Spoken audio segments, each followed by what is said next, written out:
Hey guys, what's up? This is APW. Welcome to APW Talk. Today's episode that we're going to be talking about is who killed Bruiser Brody. As we all know, Bruiser Brody was one of the greatest wrestlers of all time, knew how to wrestle, had a big reputation in the wrestling business, and his name will live on forever. Bruiser Brody had a lot of rivalries, but let's say that one rivalry went too personal and caused his death. So Bruiser Brody was a guy who we all knew as one of the greatest wrestlers. He was the guy who would begin to become a great name in the near future. They said, Bruiser Brody's here, get ready. He's the guy that we want to see. And that's how Bruiser Brody wanted people to feel. He wanted people to see that he was going to be a big name. His matches were insensitive. His matches were great. And the thing was that of all companies he was in, WWC, World Wrestling Capital, which is in my hometown of Puerto Rico. It's created by the legendary Gorilla Monsoon y Carlos Colon, the father of Carlito, who we all know is the guy who thinks that everything is cool, and Carlitos Cabaña. So that business was created with amazing legends such as Abdullah the Butcher, Dutch Mantel, Tony Atlas. Every single person that we knew was there. And WWC was going to be at a great new level. It was the Spanish version of ECW. That's what WWC was. It was a Spanish version of ECW. A lot of people were admiring that business, especially Bruiser Brody, who was in the NWA at the time. He made a lot of great matches with a lot of wrestlers, and he heard about WWC. And because it was a business in Puerto Rico, I might be speaking a little bit Spanglish today, so I'm going to be mixing some Spanish and English for some of the terms. So the phrase that WWC stands for is la creación de las leyendas. And that's a really strong phrase because we have Carlos Colon, Abdullah the Butcher, and all these great superstars that define hardcore. The hardcore that WWC brought was not like the ECW hardcore. Um, there were some interesting weapons. One of the weapons was from Abdullah the Butcher. He used a fork. He would put that into people's faces. Um, WWC would be a type of show that you wouldn't want kids to watch because of how graphic it is. And Bruiser Brody, our big topic, was a guy with a chain. So he was the most aggressive one of them all. He was a scary looking guy. If you were a wrestler and you wanted to challenge him, I'd pee my pants and I'd run away. Because that's how scary and how intense Bruiser Brody was. I mean, outside of the ring, Bruiser. This is the thing about Bruiser Brody. He will leave his aggressiveness and hatred and violence in the ring. But outside of the ring, he was an amazing husband and amazing father, one of the nicest guys, which Tony Atlas quoted saying that Bruiser Brody was the complete opposite outside the ring. He's sweet, he's nice, he loves his children, but when he's in the ring, he's he's Bruiser Brody. What do you expect? He has that chain around his neck. He's grinding his teeth out, and when you see Bruiser Brody in the ring, you know there's gonna be blood. You know there's gonna be blood, just like Abdullah, but Bruiser's was way worse. So it's the TVMA version of wrestling. So there was a match in 1976. It was him and a man named Jose Gonzalez, also known as El Invader Número Uno. These guys had a good rivalry, but things started turning out personal. That was really hard to explain. It's really hard to describe because of that rivalry. It was really bad. that SD Jones, a guy who was in WWC at the time, heard clearly saying that Jose said, "One day I'm gonna kill that man," and we waited probably about no more than 13 years later, and that's where my story is going to begin right now. They were in the stadium in Bayamon where Bruiser Brody was going to challenge Dan. The thing is that in the locker room, it's really private. There's not a lot of things happening in there. Tony Atlas was a witness of what happened on July 17th, 1988. I think it's a day that most wrestling fans are not going to forget. I know Tony Atlas won't forget. Carlos Colon, he better not forget. Jose Gonzalez, I hope that haunts him for the rest of his life. Um, there's personal stuff sometimes goes, but I've never seen a wrestler do this while they're in business. Not something like that. It's just never happened before. And Brody was with Atlas, and everyone knows that Tony Atlas is a good artist. And he saw a portrait that Tony Atlas made, and he said, "I want you to draw my son." He had a photo of his son that he wanted to give him so he could draw the portrait. And while they were discussing, Jose Gonzalez wanted to invite Brody to the showers to talk. And Tony wanted to come along, and he was like, "No, it's just me and Brody. You stay there, uh, get ready for your match." So he let him go, and that was the last time he saw Brody alive. But more of that will be coming on later. So they went by, and it has been appeared that there were some noises that Tony Atlas heard, and it sounded like a muffled scream. Not much of a muffled scream, but like a like that type of sound. And he came in and he saw Jose Gonzalez stabbing him. He stabbed him in the chest and stomach. It appears that he wanted to kill him in that spot. Multiple stab wounds. I think he wanted to cut off his throat and end it there. But Tony Atlas came right on time. The knife full of blood, his holding onto his stomach area. Uh, it's. I'm not trying to go into further detail because it's kind of. I'm not gonna say disgusting, but it's kind of graphic, and I don't want you guys to picture it that way. So, like I'm saying now, he had a photo of his son in his hand. The thing is that he never let go of that photo. He had that photo with him. He never let go of it.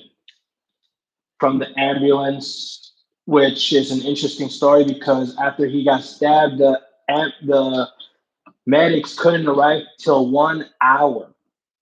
If they came less than an hour, Bruiser Brody would still be alive. This is why now you hear my voice raising because let's think about this.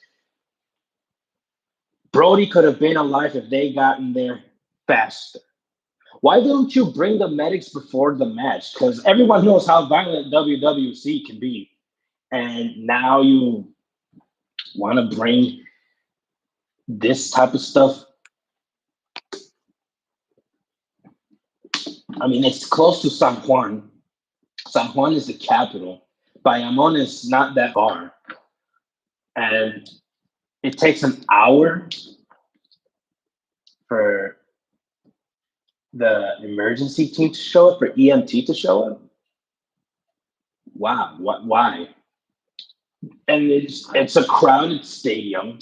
It's crowded. It's a soccer field, actually. It was supposed to be Bruiser Brody versus Dan that night,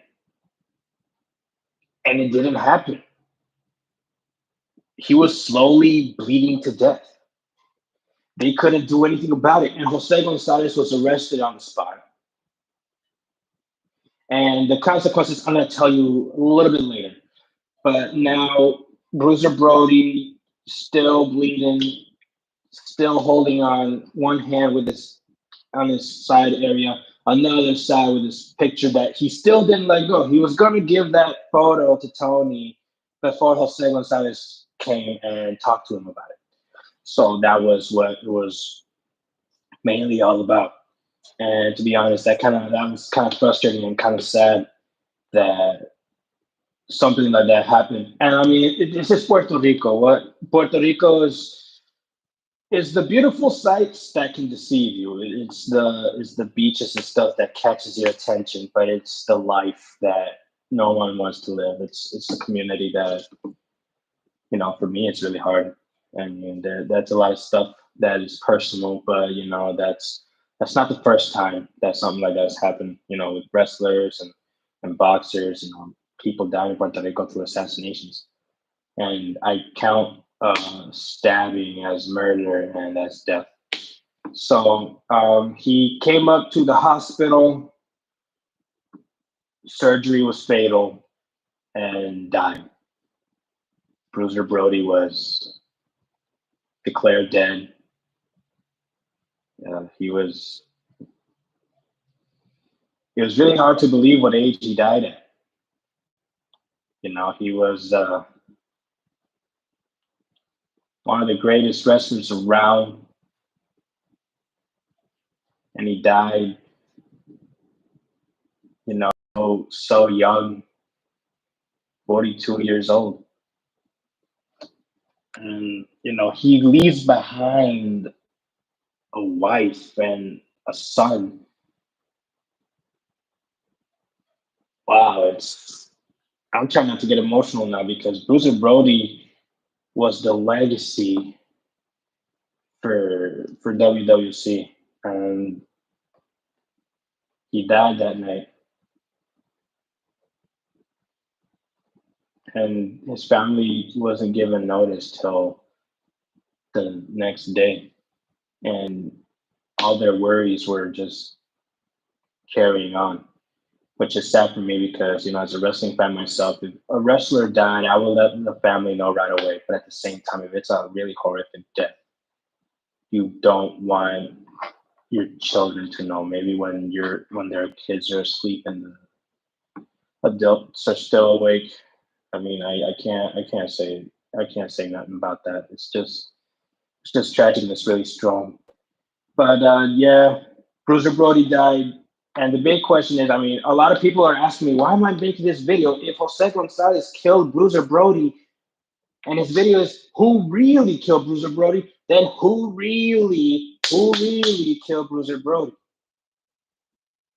Maybe it was a plan. Maybe it was a plot. Maybe Carlos Colon and another businessman and Jose Gonzalez were behind all this. So it could have been that. I mean, maybe it was a plot, and Jose Gonzalez just took the role of killing him and get all the blame. And that's the thing that comes with people. If it's like a group trying to kill someone, they grab the main person, and do it, and then that main person gets the blame. But what I'm gonna say now is the truth, and I'm sorry if this comes out the wrong way, but it's what I'm feeling. After Jose Gonzalez was arrested, let's just be honest, the justice system in Puerto Rico sucks. The the justice system there sucks. The courts suck. Uh, their sense of trials suck, because Jose Gonzalez got acquitted and claimed it was self-defense. We don't know if Bruiser Brody was beating up Jose Gonzalez and then Gonzalez decided to stab him. We don't know if he was making that story up so he wouldn't take jail time because one, he's a legend in WWC, and two, WWC could be sued. And three, Bruiser Brody's family can sue the company and Jose Gonzalez and Carlos Colon. Even though Carlos Colon had nothing to do with it, maybe he was in the conspiracy, maybe it was a plot, but he can't hide out of it. So, and then everyone is like, why is he acquitted? You're setting a killer free. But let's remember, WWC, donde los leyendas, donde creamos las leyendas, pero una leyenda es un asesino.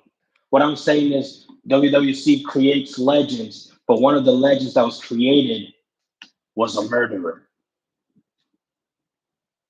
And WWC is still around today. Why did they not shut it down? If something happened in my case with a business like that, I would shut the business down. Over. Don't even bring it back. You're damaging the reputation. You're damaging the reputation of a company that was so successful, that had a big name with big names: Abdullah, Atlas, Mantle. You know, Hulk Hogan went there sometimes. Gorilla Monsoon, and then you see someone like Bruiser Brody, who was at the top of his game. He was at the top of his game at WWC, and then a guy who took this personal rivalry issue so personal, he decided to invite him to the end of the locker room to stab him, to kill him at the spot, but was saved by Atlas before more damage was done. And now he's dead because of that. And you're going to set him not guilty and he's acquitted? You're setting him acquitted after what he did to a man? We don't know what happened that night, but a murder is still a murder. And in Puerto Rico, the justice doesn't make sense. And it looks like it doesn't make sense in the wrestling world either.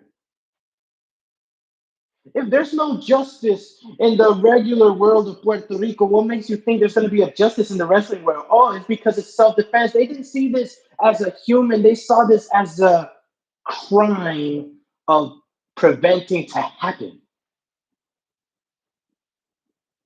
And sadly, Atlas wasn't there because it was too much for him to bear. So now people think that Tony Atlas is a liar. They think that Dutch Mantel is lying about this.